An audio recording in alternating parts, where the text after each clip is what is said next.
Hi అండి, welcome back to my channel అండి. ఇవాళ మనం సంగటి ప్రిపేర్ చేసుకున్నాం. చాలా మందికి తెలిసి ఉంటుంది. తెలియని వాళ్ళు ఇలా ట్రై చేయండి. చాలా కష్టపడకుండా చాలా సింపుల్గా ప్రిపేర్ చేసుకోవచ్చు.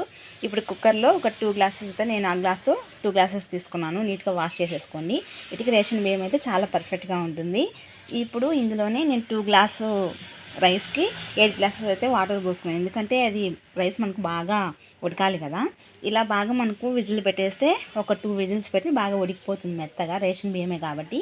ఇప్పుడు ఇలా బాగా ఉడికిపోయాక ఇందులో రాగిపిండి వేసేసుకొని ఇప్పుడైతే లో ఫ్లేమ్లో పెట్టేసుకోండి. ఇప్పుడు ఆ పిండి వాసన పోయేంత వరకు లో ఫ్లేమ్లో పెట్టేసి మూత పెట్టేసుకోండి. మీ దగ్గర కర్ర ఉంటే ఓకే, నా దగ్గరికి అయితే ఇలా కలపడానికి కర్ర ఏం లేదు కాబట్టి నేను ఇలా గడ్డితోని మొత్తం కలిపేసుకున్నాను. ఇలా కలిపేసుకున్నాక మీ ముద్ద కావాలి అంటే ఇలా ఉన్న రౌండ్గా గిన్నె తీసుకొని ఇందులో వేసేసుకొని ఇలా రౌండ్ వచ్చేలాగా తిప్పేసుకుంటే మనకు రెడీ అయిపోతుంది. వీడియో నచ్చితే లైక్ చేయండి, షేర్ చేయండి, సబ్స్క్రైబ్ చేయండి. మన సంగటి రెడీ అయిపోయింది.